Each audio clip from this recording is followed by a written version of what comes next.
Good morning, good afternoon, good evening, YouTubers. Jerry Diamond with How to Get Out of Babylon. Part 3, Words from a Watchfire. And you can see I've moved up a little bit closer. The wind is real steady, so... and it's chilly. It's not a real warm wind, so... I moved up to get a little bit warmth from the fire, not just looking at it. Not just the ambiance and the beauty. So, okay. Some of y'all like it when I just talk from my heart, and there's been something I've been meaning to bring up for quite some time, about 2 weeks now. I'm trying to keep the microphone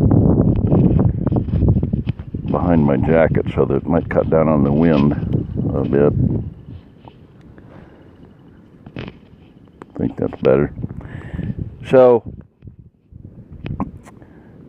I've been living pretty primitive for the last 3 years.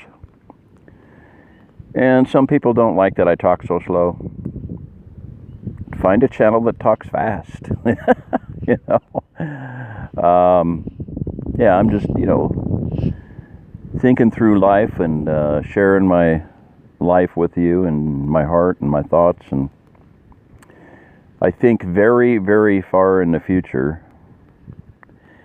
Today, right now, this fire started in 1980 for me. I saw the future and I started planning to help people. So, I think deep. Do I think fast? Not really. Too bad.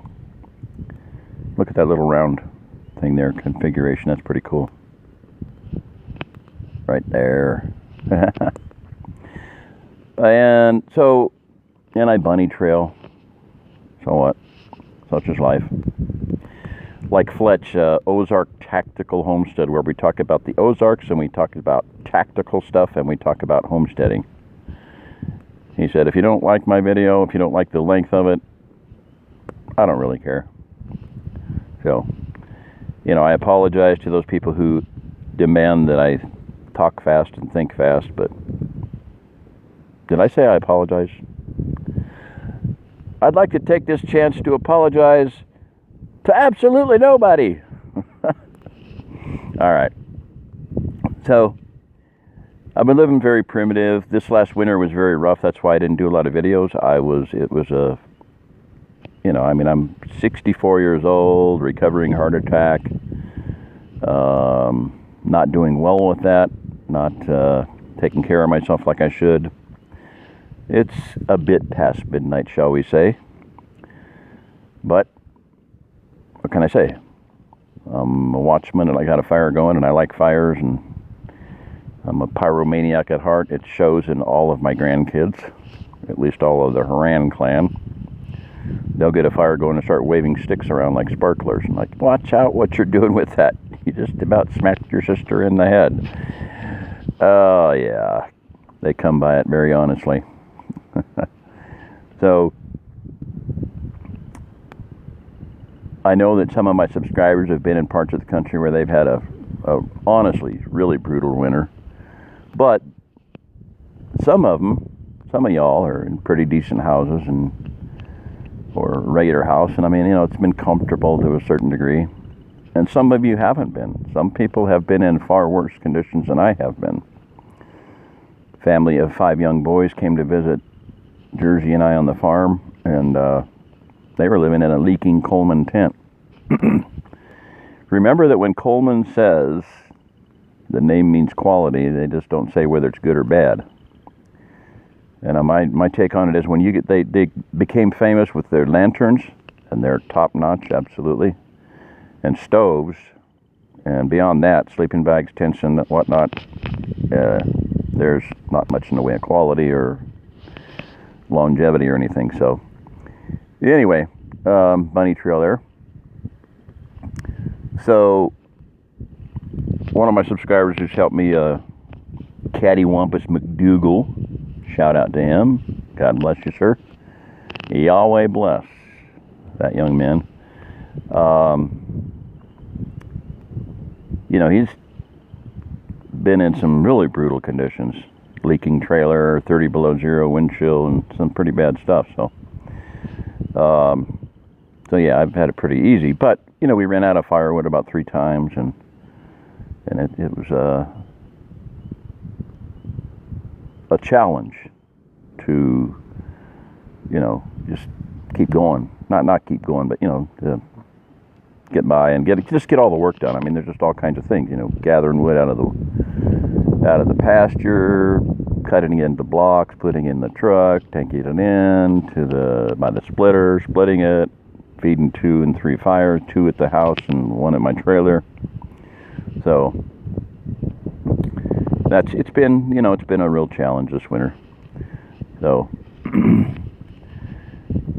and recently I had been starting to look at some of the primitive channels. There's the primitive.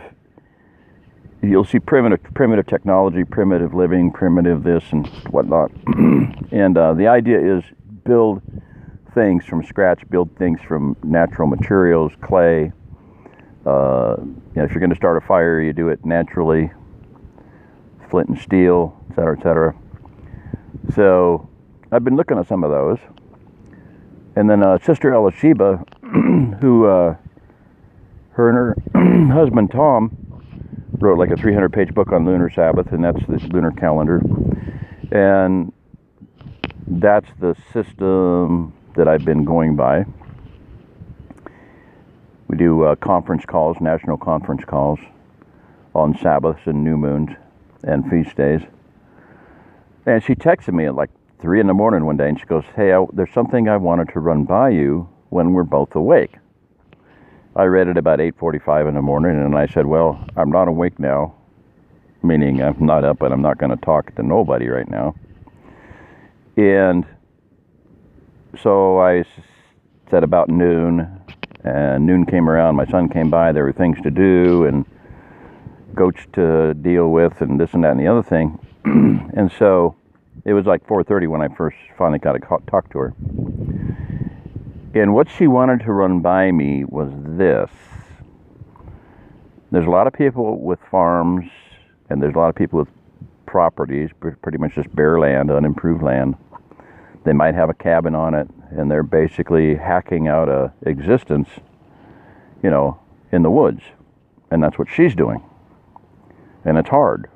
She's a widow. Her husband, Tom, that they wrote the book, God's Original Timepiece, passed away suddenly in an accident, and so it's been difficult for her. There's another gal down there, a widow, Susan, who I've been wanting to get down to get a stove set up for her. So I'm getting cold. I'm shivered. So, and my voice is going to get cracky. So what Sister Elisheba wanted to run by me was Passover coming up. Now, I understand that some people did Passover last new moon or full moon, and there's different ways of figuring things, and the way Elisheba and us are figuring it, we're doing Passover next month, April 19th. And she's wanting to, and it's still up in the air in the planning stages and all that, but she would like to have it at her place on her land, and we'll have some work projects, build a cob oven, well, number one, build an outhouse. Hopefully that'll happen before the time starts. But I have tents, I have all different kinds of things to bring, if I can get them there, to help out and to make it, you know, livable. So I was elated. I was excited because that was kind of what was on my heart, is like, you know, I've been living primitive and you know, just close to nature. Like right now, I'm just sitting out here burning a stump so that trucks don't hit it, and there's a whole bunch of them out here. I'm going to try to rocket stove a lot of them. I plunge cut into one last night, or two nights ago, with my little cordless chainsaw, and, you know, tried to get it going, but I didn't have any oil or propane or anything with me, so I got it drilled out and ready to go. Another one I cut down level with a big hole in the middle, so I have my Care X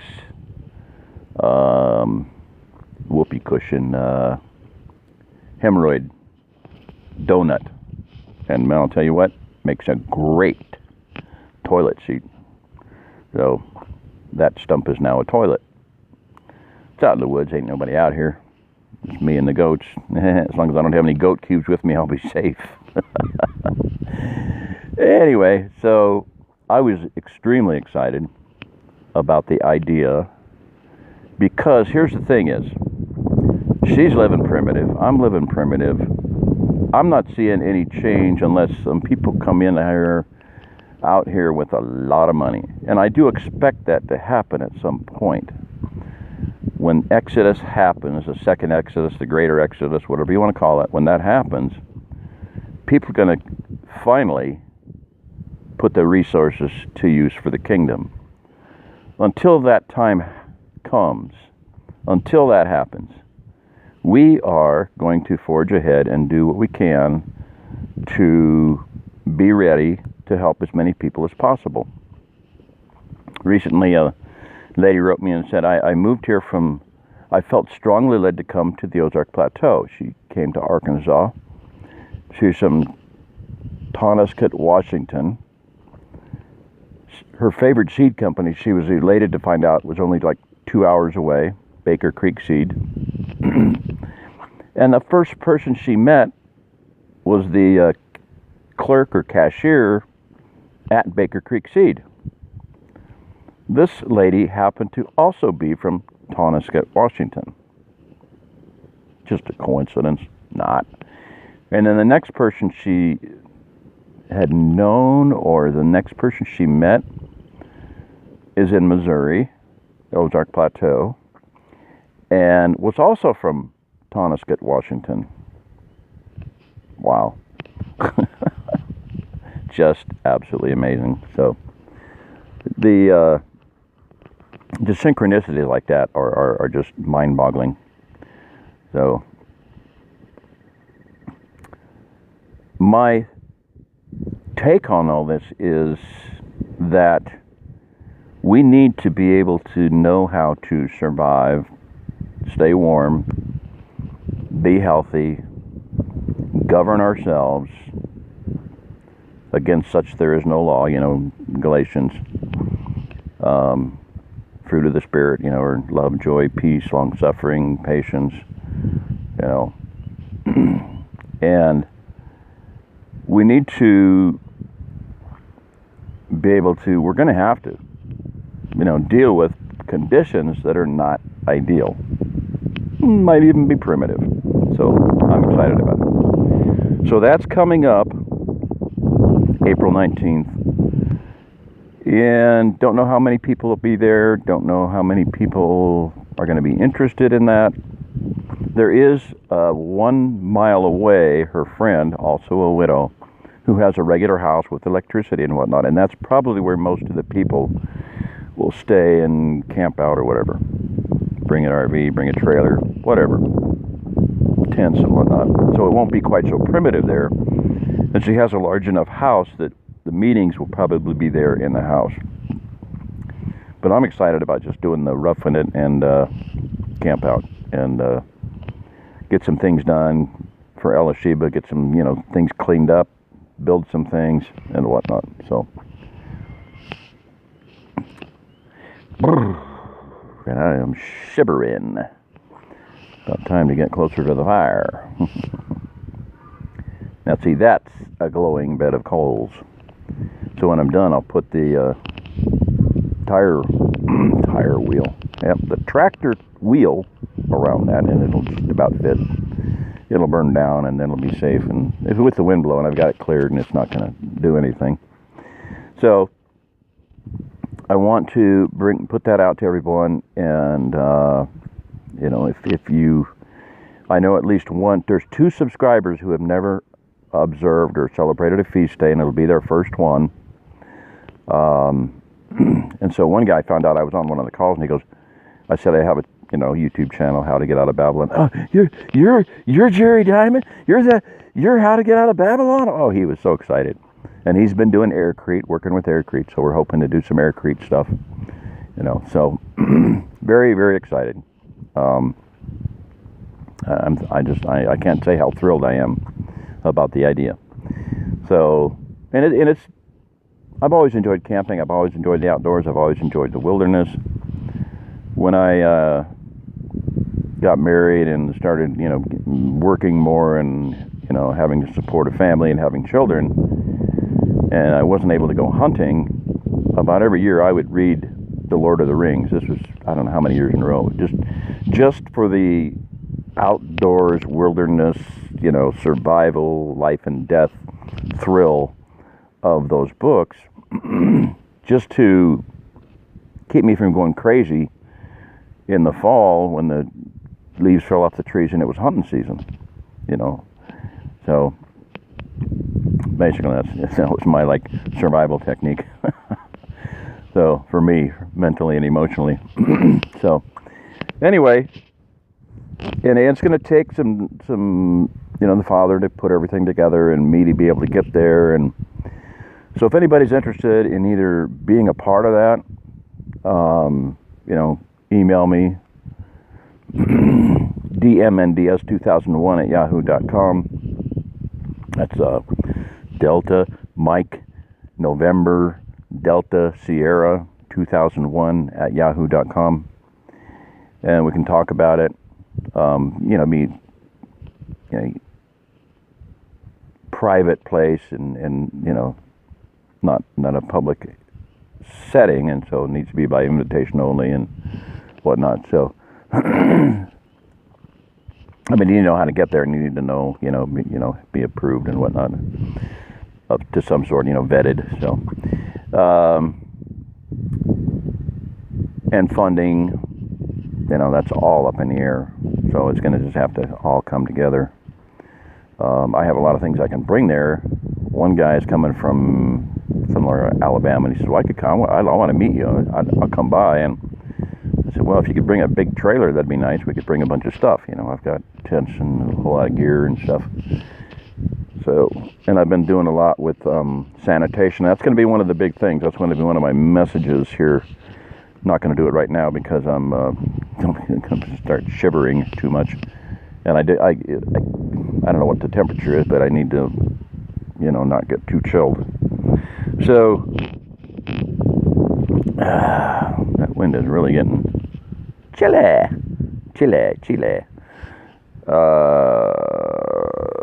Yeah, I could bring a lot of things there. So, I can put what I can in my van, and that's not a whole lot. So anyway, that's what I wanted to touch base with for quite some time. And every day has been like an emergency, or this, I got to do this and had to do this, and a lot of things going on with the goats here. And one might have gotten shot. I processed it. I cleaned it up, gutted it, and my son's coming in the morning. That's another reason I got to get in. I got to knock this off because he's going to come probably pretty early in the morning. And I want to be up and be there for the autopsy. So I either had my first unsuccessful cesarean. Okay, the goat was already dead, but play along here. I either did my first unsuccessful cesarean operation, she had twins, or my first successful abortion. Okay, I'm joking, but there were two babies inside, and one was still in a sack. Very sad. My first impression was that she'd been shot, so we need to. My son's really concerned to find out, because if someone's going to shoot a goat, what's the difference between poaching a goat and poaching cattle? So meat on the hoof and crops in the ground, and you need to protect them. The dogs are here, but they can't keep a goat from getting shot or injured or something. So we'll hopefully find out something for sure. But alrighty. Anyway, that's about it. I am literally shivering, so I got to get this wrapped up and build the fire up, get the ring on it, and get it done, and then get warmed up. I'll warm up doing that. I'm not getting warm doing this, that's for sure. So, alrighty. That's it. This is Jerry Diamond. If you're listening to this, you're the remnant. Good night. Yahweh bless. Contact me if you're interested in or in helping or, supporting or doing anything along the lines of spending your first feast day here in the Ozark Plateau. I can't tell you how many people that's been the true of. First Passover, first Tabernacles here in the Ozark Plateau. So, very awesome. All right. I'm going to call this good for tonight. Thank you. Bye-bye.